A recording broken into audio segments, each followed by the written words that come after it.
축하. 우리는 여호와 하나님을 믿음으로 지켜가고 있으며 놓치지 않으려는 기도와 찬양과 예배와 후손에게 전달해가고 있다. 성경은 여러 언어를 거쳐 구전과 글로 이어져 오고 또 이어져 가고 있다. 성경은 히브리어, 아람어, 헬라어, 라틴어, 그리고 현대 언어에 이르렀다. 그전에는 말로 구전되어 왔다. 그리고 미래에는 또 어떤 방식이 사용될지는 알 수 없으나 변함없이 삼위의 하나님은 구원의 완성을 이루어 가실 것이다. 성경 스토리텔링에 의해 적용 및 영향. 서론. 성경 스토리텔링은 현대 기독교 교육 및 복음 전파에 있어 핵심적인 방법론으로 부상하고 있다. 이는 성경의 방대한 내용과 고유한 문화적, 역사적 배경으로 인해 독자들이 성경 전체를 이해하고 완독하는 데 겪는 어려움을 해소하는 효과적인 대안으로 주목받고 있다. 단순히 이야기를 재미있게 풀어내는 것을 넘어 성경의 깊은 진리를 현대인의 삶에 더욱 가깝게 연결하는 매개체로서 그 중요성이 강조되고 있다. 성경 스토리텔링은 성경의 모든 장과 절을 생략 없이 흥미로운 이야기로 재구성한 합대판 성경으로 정의될 수 있다. 이러한 접근 방식은 독자들이 창세기부터 구약을 완독하도록 돕는 등 성경 이해를 촉진하는 데 기여하며 실제로 6만 명 이상이 스토리텔링 성경을 구독하는 등 대중적 수용성을 확보하고 있다. 이야기가 메시지 전달의 효과적인 수단이라는 점은 예수님께서 씨 뿌리는 자의 이야기 나 돌아온 탕자 이야기와 같은 비유를 통해 하늘의 신령한 진리를 가르치신 방식에서도 잘 드러난다. 이처럼 성경 스토리텔링은 진리를 거부하는 현대 사회에서 복음을 효과적으로 전달하는 제자 양육 방법으로 활용된다. 교육 분야에서는 학생들의 마음을 움직이는 스토리의 힘이 이미 널리 인정되고 있으며 기독교 교육에 있어서 스토리텔링의 유효성은 학계와 현장에서 폭넓은 공감대를 형성하고 있다. 이러한 인식은 성경 교육을 위한 공간 콘텐츠 구축 및 스토리텔링 전략 개발 연구로 이어지며 성경 스토리텔링이 단순한 전달 방식을 넘어선 본질적인 가치를 지니고 있음을 보여준다. 성경 스토리텔링의 중요한 가치는 성경에 대한 접근성을 높이고 심층적인 이해를 촉진하는 데 있다. 스토리텔링 성경이 성경의 난해한 언어, 풍습, 역사적 배경으로 인해 완독이 어려운 현실을 극복하게 돕는 합대판 성경으로 기능한다는 점은 이 방법론의 핵심을 보여준다. 이는 성경을 어렵고 복잡한 텍스트에서 친근하고 매력적인 이야기로 전환시켜 독자들이 성경에 쉽게 다가갈 수 있도록 한다. 이러한 접근은 단순히 내용을 요약하거나 간소화하는 것을 넘어 주석과 해설을 이야기 흐름 속에 자연스럽게 녹여냄으로써 독자들이 성경의 줄거리뿐만 아니라 그 안에 담긴 깊은 신학적, 역사적 의미를 파악하도록 돕는다. 이는 수천 년의 시간과 문화적 간극을 메우는 역할을 하여 독자들이 피상적인 지식 습득을 넘어 성경 말씀에 대한 깊은 감정적, 영적 공감을 경험하게 한다. 결과적으로 현대 사회에서 효과적인 성경 교육은 이야기의 힘을 활용하여 접근성과 심층적인 이해를 동시에 추구하는 총체적인 방법론으로 나아가야 함을 시사한다. 이러한 접근 방식의 성공은 대중이 성경과 자신의 삶을 연결하고자 하는 강한 열망을 가지고 있음을 입증한다. 2. 성경 스토리텔링의 본질과 목적. 성경 스토리텔링의 정의 및 핵심 개념. 성경 스토리텔링은 스토리, 줄거리가 있는 이야기와 텔링, 매체의 특성에 맞는 표현 방법, 위 합성어로 특정 콘텐츠를 매체라는 형식에 담아 전달하는 행위를 의미한다. 이는 언어, 몸짓, 그림 등 다양한 수단을 통해 이야기를 표현하는 것을 포괄하며 글이나 영상처럼 일방적인 전달 형태를 가질 수도 있지만 이야기를 수용하는 이와의 상호작용을 포함하기도 한다. 특히 스토리텔링 성경은 성경의 모든 장과 절을 생략하지 않고 주석과 해설을 곁들여 이야기로 풀어 쓴 합대판 성경으로 출간되었다. 이러한 형태는 본래 성경 본문보다 2에서 4배 많은 분량을 가질 수 있으며 이는 단순히 성경을 요약하거나 단순화하는 것이 아니라 깊이 있는 이해를 돕기 위한 풍성한 해설과 맥락을 제공함을 의미한다. 서사학, 나라톨러지적 관점에서 스토리는 시간의 순서에 중점을 둔 서사로 인과성에 중점을 둔 플롯과 구분된다. 성경 자체에도 이야기가 많은 문학적 장르를 포함하고 있으며 이는 이야기가 메시지 전달에 효과적이라는 사실을 뒷받침한다. 합대판 성경으로서 성경 스토리텔링이 지니는 교육적 함의는 단순한 재미를 넘어선 심화 학습을 지향한다는 점이다. 스토리텔링 성경이 주석과 해설을 곁들여 이야기로 풀어 쓴 형태로 원문보다 2에서 4배 분량이 많다는 것은 이 방법론이 단순한 흥미 유발을 넘어선 깊이 있는 이해를 목표로 함을 분명히 보여준다. 이야기가 주는 재미있는 독자를 성경으로 이끄는 중요한 동기가 되지만 그 본질은 텍스트의 복잡성을 해소하고 심오한 내용을 전달하는 데 있다. 주석과 해설을 이야기 속에 통합함으로써 스토리텔링은 성경의 난해한 언어와 문화적 간극을 메우는 정교한 교육 도구이자 해석학적 접근이 된다. 이로써 독자는 단순히 줄거리만 파악하는 것을 넘어 이야기의 배경, 인물들의 감정, 그리고 그 안에 담긴 신학적 의미를 총체적으로 이해하게 된다. 이는 성경을 지식으로만 습득하는 것을 넘어 말씀이 주는 은혜와 삶을 변화시키는 힘을 경험하게 하는 데 기여한다. 이러한 접근 방식은 종교 교육에서 스토리텔링이 단순히 어린이를 위한 것이거나 가벼운 오락에 불과하다는 인식을 넘어 모든 연령대의 학습자에게 심오한 신학적 이해와 영적 성장을 촉진하는 강력한 수단임을 입증한다. 미래의 성경 학습은 학문적 깊이와 대중적 접근성을 결합한 이러한 내러티브 중심의 형식으로 발전할 가능성이 크다. 성경 내러티브의 신학적 이해. 성경은 단순히 개별적인 이야기들의 모음이 아니라 하나님의 거대한 구속사, 레뎀프티브 히스토리를 담고 있는 통일된 이야기이다. 이 구속사는 창조, 타락, 구속, 완성이라는 일련의 중심 서사를 통해 전개되며 점진적으로 구체화되는 특성을 지닌다. 이 구속사의 정점은 예수 그리스도이므로 성경은 그리스도 중심으로 읽혀야 한다. 성경 읽기에는 세 가지 중요한 신학적 관점이 존재한다. 첫째는 종말론적인 하나님의 구속의 역사로서 성경은 시작과 끝이 있는 우주와 역사를 다루며 하나님의 구원 계획을 보여준다. 둘째는 하나님 나라의 관점으로 이는 하나님의 통치가 이루어지기를 원하시는 하나님의 마음이 담긴 책이다. 셋째는 그 하나님 나라를 이루기 위해 하나님의 백성이 세상 문화와 구별되는 거룩한 삶을 살아야 한다는 관점이다. 이러한 관점들은 자기중심성, 신이, 인이, 라는 개념과 함께 이해될 때 더욱 풍성해진다. 성경의 모든 책은 구원에 이르는 지혜를 제공하며 내러티브 신학은 성경 스토리를 통해 단순히 이야기에 참여하는 것을 넘어 살아있는 그리스도 안에 참여하는 것을 강조한다. 결국 우리를 구원하는 것은 스토리가 아니라 살아있는 그리스도이기 때문이다. 구속사적 관점의 중요성은 성경 스토리텔링의 신학적 나침반 역할을 한다. 성경의 큰 이야기가 구속 이야기, 구속사로 규정되며 창조 타락 구속 완성이라는 중심 서사를 담고 있다는 점은 성경 스토리텔링의 핵심 목적이 개별적인 성경 사건들을 단순히 나열하는 것을 넘어 하나님의 통일된 구원 계획을 드러내는 데 있음을 의미한다. 이러한 구속사적 관점이 부재할 경우 성경의 이야기들은 단편적인 도덕적 교훈이나 역사적 사실 혹은 파편화된 신학적 개념으로 전락할 위험이 있다. 이는 성경이 지닌 심오한 영적 의미와 모든 이야기가 유기적으로 연결되어 그리스도를 향해 나아간다는 진리를 간과하게 만든다. 그리스도 중심적으로 성경을 읽어야 한다는 원칙은 모든 내러티브, 인물, 사건이 하나님의 궁극적인 구원 목적 안에서 이해되도록 보장하며 인간 중심적이거나 축소된 성경 해석을 방지한다. 이로써 성경의 줄거리는 메시지를 전달하는 수단이 되어 독자들이 성경을 통해 하나님의 큰 그림을 보고 그 안에서 자신의 위치를 발견하게 된다. 이러한 관점은 성경 스토리텔링에 있어 신학적 충실성이 무엇보다 중요함을 강조한다. 스토리텔링의 방법론이 아무리 매력적이고 효과적이라 할지라도 그것이 성경의 중심 메시지인 하나님의 구속사를 정확하게 반영하지 못한다면 스펙터클이나 편해성에 치우쳐 신학적 진실성을 훼손할 수 있다는 경고를 상기시킨다. 따라서 성경 스토리텔링은 항상 견고한 신학적 토대 위에서 이루어져야 한다. 메시지 전달 및 교육적 목적. 성경 스토리텔링의 핵심 목적은 성경의 메시지를 효과적으로 전달하고 학습자들이 이야기 속으로 깊이 초대되어 그 이야기의 일부가 되는 경험을 통해 말씀이 살아있는 현실이 되도록 하는 것이다. 이는 단순히 성경 지식을 주입하는 것을 넘어 아이들이 스스로 말씀을 이해하고 표현하며 영적인 존재로서 하나님의 말씀에 대한 깊은 은혜를 경험하도록 돕는 것을 목표로 한다. 기독교 교육의 측면에서 스토리텔링은 여러 가지 구체적인 효과를 가져온다. 첫째, 성경 이야기 요소들을 효과적으로 배치함으로써 교육 대상자들의 자발적인 목표 설정을 유도한다. 둘째, 동선 구축 시 인과적인 이해를 유도하여 성취감을 얻도록 돕는다. 셋째, 현실과 구별되는 성경 속 세계를 구현하여 학습자들이 성경 인물에 자신을 이입하고 몰입하도록 유도한다. 이러한 요소들은 성경 교육이 단순한 정보 전달을 넘어 학습자의 전인적인 참여와 변화를 이끌어내는 데 필수적이다. 3. 성경 스토리텔링의 역사적 흐름. 고대 유대 및 초대교회의 구전 전통과 랍비 스토리텔링. 성경 스토리텔링의 뿌리는 고대 유대 사회의 구전 전통에서 찾을 수 있다. 정통 유대교에서는 성문율법, 모세오경과 함께 구전율법이 존재했다고 믿었으며 이 구전율법은 세대를 거쳐 구두로 전달되고 발전해왔다. 탈무드와 미시나 같은 규례집들이 이러한 구전율법의 주요 보관소 역할을 했으며 랍비들은 구전율법을 단순히 기억된 전통이 아니라 성문율법의 숨겨진 의미를 발견하는 설명적 전통으로 이해했다. 예수님은 당대 최고의 스토리텔러로 평가받는다. 그분은 씨 뿌리는 자의 비유, 돌아온 탕자 이야기와 같은 비유를 통해 깊은 영적 진리를 단순하고 간결한 방식으로 전달하셨다. 예수님은 듣는 사람들이 농사, 동전 사용, 유대교 전통 등 일상적인 상황에 쉽게 자신을 동일시할 수 있도록 이야기를 구성하셨으며 거듭남이나 성화와 같은 기독교 전문 용어를 피하고 분명하고 이해하기 쉬운 언어를 사용하셨다. 또한 그분의 이야기는 죄적 본성이나 과거의 공포를 강조하기보다 하나님의 신실하심과 구원의 소망에 집중하여 긍정적인 변화를 촉구하는 도전으로 마무리되었다. 초대교회는 예수님의 제자들이 하나님 나라 운동을 이어가며 설립한 공동체로서 성령의 감동을 받은 사역을 통해 복음을 전파했다. 당시 교회는 모든 신자가 성령과 교회의 가르침을 받아 성경을 이해하고 해석할 것을 기대했다. 이러한 구전 및 랍비 스토리텔링 전통은 성경 메시지가 공동체 안에서 살아있는 형태로 전수되는 데 중요한 기반이 되었다. 중세 기독교의 성경 이야기 전달 방식. 중세 시대에는 기독교 신앙을 대중에게 전달하기 위해 다양한 형태의 종교극이 발달했다. 초기에는 수도원이나 교회 내부에서 라틴어로 성서의 종교적 주제를 다루는 제식극, 리터지컬 드라마 이 주를 이루었으나 점차 시간이 지나면서 교회 밖으로 확장되어 자국어로 공연되고 세속인들이 참여하는 세속어 종교극, 버네큘러 릴리저스 드라마로 발전했다. 이러한 종교극 중 신비극, 미스테리 플레이, 은천지 창조부터 최후의 심판에 이르는 성서적 사건들을 극화하여 대중에게 시각적이고 체험적인 방식으로 성경 이야기를 전달하는 중요한 수단이었다. 이는 단순한 종교 의식의 일부가 아니라 독립적인 무대 공연이 형태로 발전했으며 평신도의 교화 목적 외에도 도시의 부와 영광을 과시하는 상업적인 목적을 지니기도 했다. 이 시기의 연극은 대중이 성경 내용을 접하고 이해하는 데 결정적인 역할을 했다.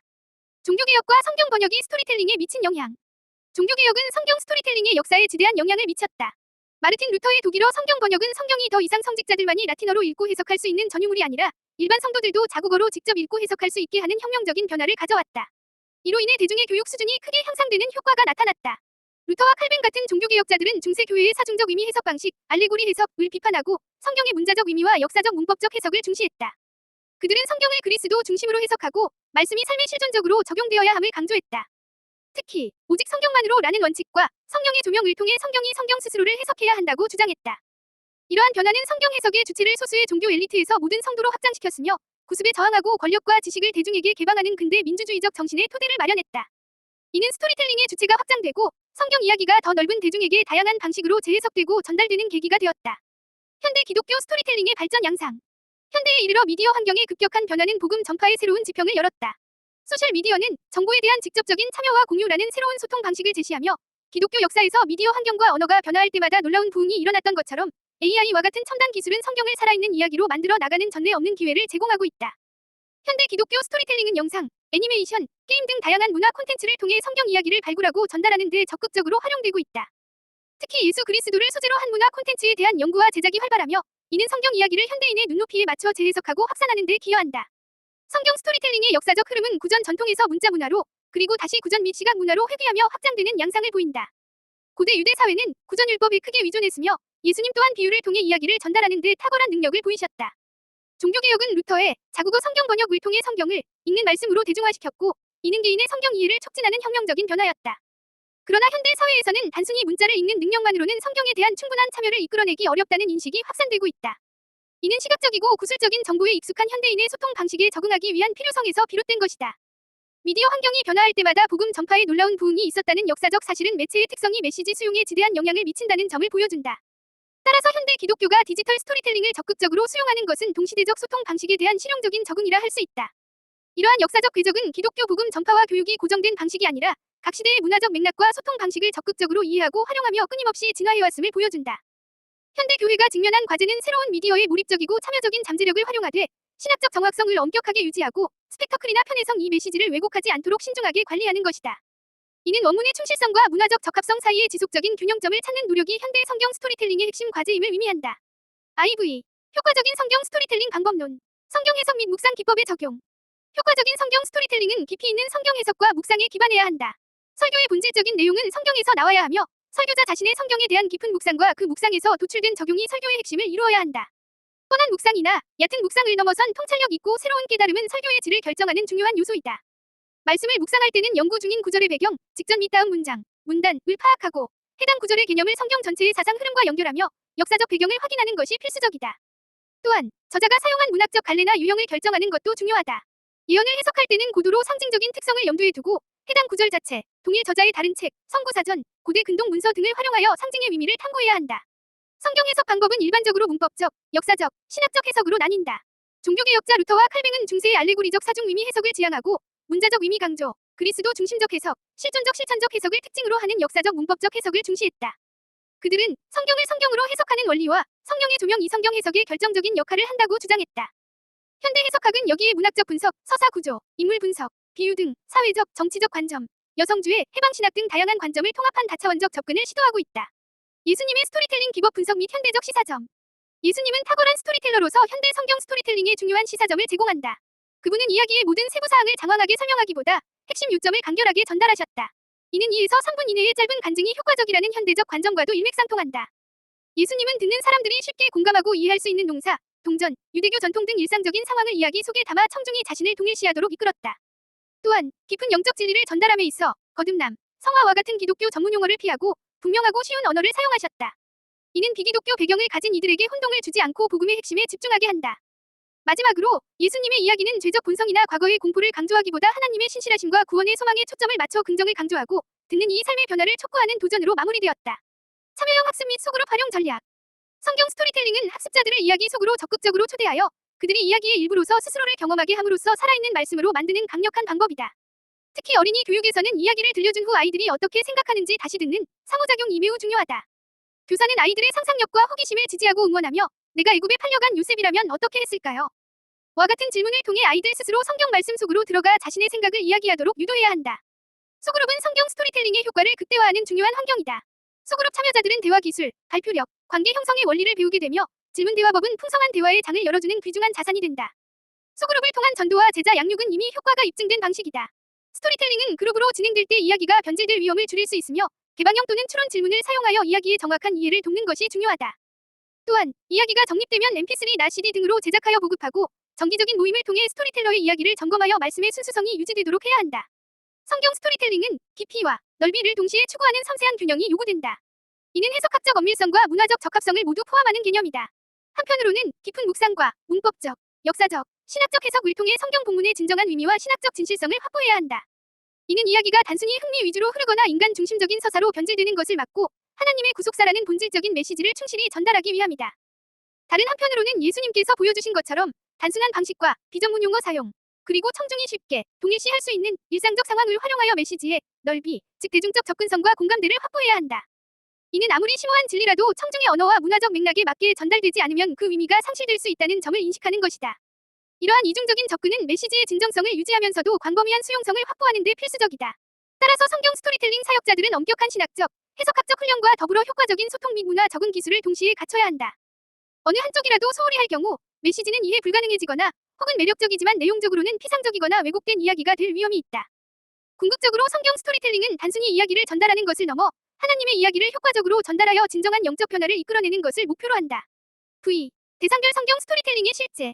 어린이 성경 스토리텔링, 교육적 기법 및 추천 이야기. 어린이들에게 성경 이야기를 지속적으로 들려주는 것은 하나님에 대한 인식을 형성하고 성경인물, 용어 등을 자연스럽게 익히는 데 매우 중요하다. 특히 영유아기는 글씨를 읽기보다 그림을 통해 상황과 분위기를 인지하는 시기이므로 그림 자료를 적극적으로 활용하는 것이 효과적이다. 어린이들은 어른과 달리 풍부한 상상력과 호기심으로 하나님을 느끼기 때문에 교사는 아이들의 상상과 동심을 충분히 지지하고 격려해야 한다. 이야기를 들려준 후 아이들이 어떻게 생각하는지 다시 듣는 상호작용은 필수적이다. 예를 들어, 내가 애굽에 팔려간 요셉이라면 어떻게 했을까요? 와 같은 질문은 아이들이 성경 말씀 속으로 들어가 자신의 생각을 주체적으로 이야기하도록 유도한다. 어린이 성경 스토리텔링에 적합한 이야기로는 창세기, 천지창조, 아담과 하와, 노아 홍수, 요셉, 출애굽기, 애굽 탈출, 홍해 기적, 사사기, 삼손, 사무엘, 다윗과 골리앗, 열왕기, 솔로몬의 지혜, 엘리야의 도전, 다니엘, 사자굴의 다니엘, 요나, 물고기 뱃속 요나, 에스더, 민족을 구한 에스더 등 구약의 주요 서사들이 있다. 신약에서는 예수님의 비유, 씨 뿌리는 자, 돌아온 탕자, 와사역, 중풍병자 치유, 제자들의 발 씻기심, 부활, 나사로를 살리심 등이 추천된다. 청소년 성경 스토리텔링, 참여형 프로그램 및 주제.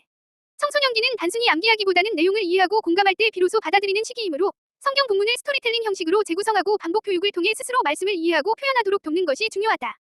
현재 교회 학교에서 청소년을 대상으로 하는 성경 교육 방식의 확장이 절실하며 대중문화에 비해 낮은 교회 문화의 수준을 고려할 때 성경 이야기를 청소년들이 주목하고 체화하도록 유도하는 기존 교육 방식의 강화가 필요하다. 청소년을 위한 참여형 프로그램으로는 통성경 패밀리 스쿨과 같이 성경 전체의 흐름을 이야기로 연결하고 학생들이 스스로 빈칸 채우기 등을 통해 적극적으로 참여하는 방식이 효과적이다. 이는 모세오경, 왕정, 포로기, 신사년, 사도행전, 공동서신 등 성경의 주요 시대와 사건을 연결하여 성경의 큰 그림을 이해하도록 돕는다. 청소년 스토리텔링의 주제는 예수님의 사역, 다윗 왕 이야기, 역사서 등 성경 전반의 이야기를 다룰 수 있으며 특히 하나님의 심정으로 전하는 설교 또는 하나님 중심 설교를 통해 성경을 새롭게 이해하도록 돕는 것이 강조된다. 청소년용 한국어 교육을 위한 성경 이야기 교재도 개발되어 활용되고 있다. 성인 성경 스토리텔링, 소그룹 학습 및 영적 성장 접근법. 성인 대상 스토리텔링은 청중이 이야기 속으로 무의식적으로 몰입하여 복음의 초청을 받게 하는 효과적인 접근법이다. 성경의 이야기가 단순히 과거의 화석화된 규범이 아니라 학습자들이 그 이야기 속에서 울고, 웃고, 놀며 스스로를 이야기의 일부로 경험할 때 비로소 살아있는 말씀이 된다. 소그룹은 성인 성경 스토리텔링에 있어 핵심적인 학습 환경을 제공한다. 소그룹 참여자들은 대화 기술, 발표력, 관계 형성의 중요한 원리들을 배우게 되며 개방형 및 추론 질문을 활용한 대화법은 풍성한 대화의 삶을 열어주는 중요한 자산이 된다. 소그룹 인도자들은 자신의 인도 방법에 대한 회의를 극복하고 소명을 이루도록 돕는 지속적인 훈련이 필요하다. 성인 스토리텔링은 그룹으로 진행될 때 이야기의 변질 우려를 줄일 수 있으며 질문을 통해 정확한 이해를 돕는 것이 중요하다. 이야기가 정립되면 mp3나 cd 형태로 제작하여 보급하고 정기적인 모임을 통해 스토리텔러의 이야기를 점검하여 말씀의 순수성을 유지하는 것이 필요하다. 성인 대상 스토리텔링 성경은 성경의 한 절도 생략하지 않고 주석과 해설을 곁들여 이야기로 풀어 쓴 확대판 성경 형태로 제공되어 심층적인 이해를 돕고 단순한 지식 습득을 넘어 마음속의 뜨거움을 유도하여 삶의 변화를 이끌어낸다. 연령별 스토리텔링은 자기이입, 전략을 통해 단순화해서 심화로의 전환을 효과적으로 이끌어낸다. 어린이들에게는 복잡한 서사를 단순화하고 아담이 동물 이름을 짓는 이야기와 같이 친숙한 인물과 행동에 초점을 맞추며 내가 요셉이라면 어떻게 했을까요? 와 같은 상호작용 질문을 통해 상상력을 자극하여 자기이입을 유도한다. 이러한 접근은 성경 세계에 대한 기초적인 정서적, 상상적 연결을 형성한다. 청소년들에게는 단편적인 스토리 이해를 넘어 성경 속 메시지를 캐어내고 개별 성경 이야기가 구속사라는 큰 흐름으로 연결되는 것을 스스로 발견하도록 안내하여 보다 논리적이고 성찰적인 참여를 유도한다.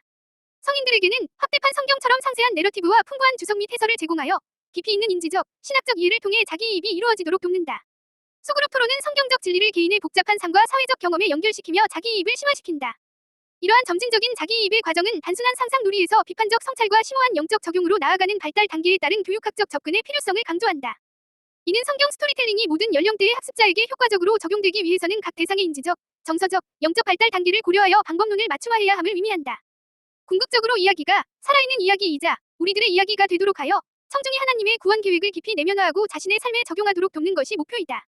VI. 성경 스토리텔링의 다층적 영향. 개인의 신앙 전수 및 영적 성장 효과.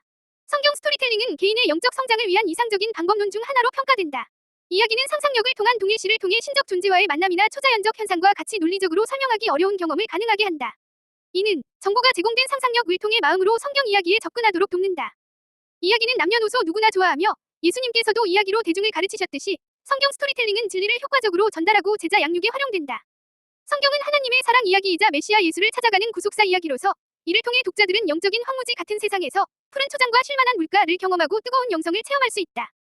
가정에서는 부모가 가정을 믿음의 반석 위에 세우고 자녀들을 예수님의 이름으로 축복할 때 자녀들이 믿음 안에서 건강하게 자라며 영적, 인격적으로 성장하는 복을 받는다. 부모와 교회가 자라나는 세대들에게 신앙 인격을 심어주는 것은 매우 중요하며 이는 자녀들이 철이 들어 스스로 자신의 미래를 설계하고 믿음 안에서 담대하게 도전하도록 돕는다.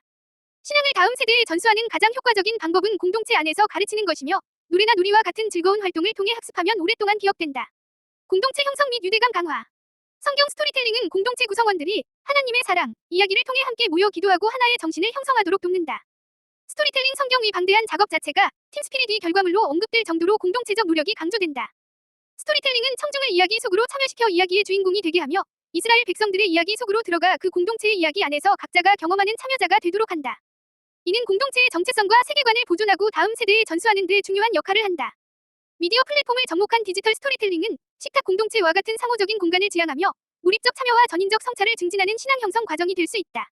이는 공동체 내에서 치유와 성장을 촉진하는 효과를 가져올 수 있다. 사회적, 문화적 영향 및 선교 현장에서의 적응 사례. 이야기는 문화와 가치관을 전달하는 강력한 수단이며 특정 문화의 전설이나 전통 이야기는 그 문화의 가치관과 역사를 보여주어 다양성을 이해하고 문화 간의 이해를 촉진하는 데 기여한다.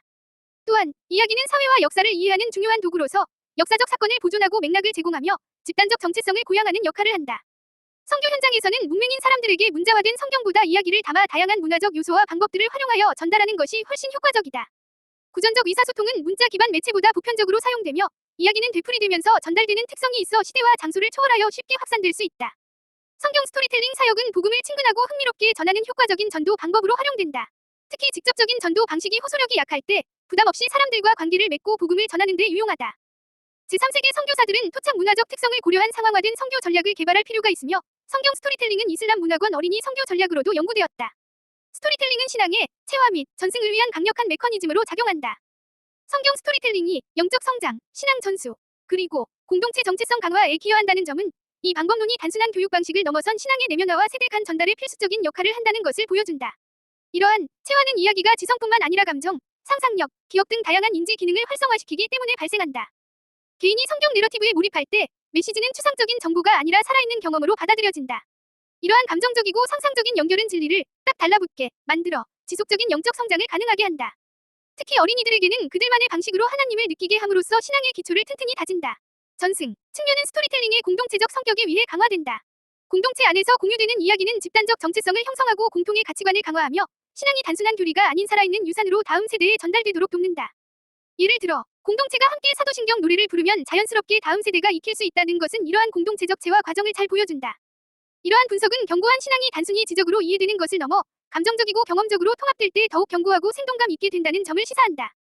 교회와 가정은 이러한 통합을 촉진하기 위해 내러티브 중심의 참여적 환경을 조성하고 성경 이야기가 공동체적으로 공유되고 삶 속에서 살아 숨쉬도록 하는 데 우선순위를 두어야 한다. 이는 파편화된 세상 속에서 단순한 규칙이나 교리 준수를 넘어선 역동적인 신앙과 강력한 공동체적 유대감을 형성하는 데 필수적이다. 7. 미디어 시대의 성경 스토리텔링. 디지털 스토리텔링의 부상과 기독교 콘텐츠 사례. 미디어 기술의 발전은 성경 스토리텔링의 새로운 지평을 열었다. 인공지능, AI은 성경을 살아있는 이야기로 재창조하는 전례 없는 기회를 제공하며 디지털 시대의 복음 전파 방식을 혁신적으로 변화시킬 잠재력을 지닌다. 그러나 AI 모델이 기존 데이터를 기반으로 콘텐츠를 생성하기 때문에 신학적 정확성을 유지하고 스펙터클이나 편의성을 우선시하여 메시지를 왜곡할 위험에 대한 신중한 관리가 요구된다. 오늘날 개신교인들의 주요 미디어 이용 경로는 유튜브, 인터넷, 소셜미디어 등으로 나타나며 특히 유튜브 기독교 채널은 개인의 신앙생활을 돕는 중요한 역할을 한다. 교회에 출석하지 않는 성도의 경우 기독교 TV 방송 이용률이 높아 이러한 미디어가 신앙의 대체제 역할을 할 가능성도 시사된다. 메타버스를 통한 디지털 스토리텔링은 확장된 가상세계 속에서 하나님 나라의 이야기에 참여자의 이야기로 연결하고 환대와 경청을 통해 상호적인 공간을 지향하며 몰입적 참여와 전인적 성찰을 증진하는 신앙 형성 과정이 될 수 있다. 또한 선교사 편지 데이터베이스 DB를 활용한 디지털 스토리텔링 연구 등 한국교회사 연구에도 디지털 인문학이 연계되고 있으며 이는 이야기가 인류의 원초적인 기억 저장 장치로서 현대에도 그 기능이 지속되고 있음을 보여준다. 성경 기반 영화, 드라마, 애니메이션의 교육적 가치 및 성공 사례 분석. 성경을 기반으로 한 영화, 드라마, 애니메이션은 성경을 읽는데 어려움을 겪는 이들에게 중요한 교육적 가치를 제공한다. 이러한 미디어 콘텐츠는 이야기를 통해 예수님과 제자들을 인간적으로 구현하고 그들의 질문은 우리의 질문이었으므로 대답은 같을 수 있다 등 공감대를 형성하여 깊은 울림을 준다. 이는 성경의 진리를 분별하는 훈련과 기독교 세계관을 확립하는 데도 기여한다.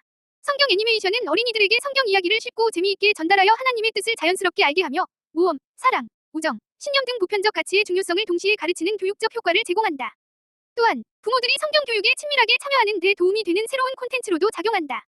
교회 연극이나 성극은 성경 이야기를 스토리텔링하여 무대 위에 펼쳐냄으로써 성경이 모든 드라마의 원형이자 하나님의 위대한 구속 드라마 그 자체임을 보여준다. 신학을 전공한 목회자가 연극과 신학을 접목하여 성경 이야기를 극화하는 사례는 이러한 미디어 활용의 가능성을 더욱 확장시킨다. 미디어 활용은 성경 스토리텔링에 있어 양날의 검과 같다. 이는 접근성을 크게 증대시키는 동시에 신학적 왜곡의 위험을 내포한다. AI와 같은 첨단 기술이 복음 전파에 전례 없는 기회를 제공하고 유튜브, 인터넷, 소셜미디어와 같은 디지털 플랫폼이 개신교인들 사이에서 높은 이용률을 보이는 것은 복음의 도달 범위와 참여도를 혁신적으로 확장할 수 있음을 의미한다.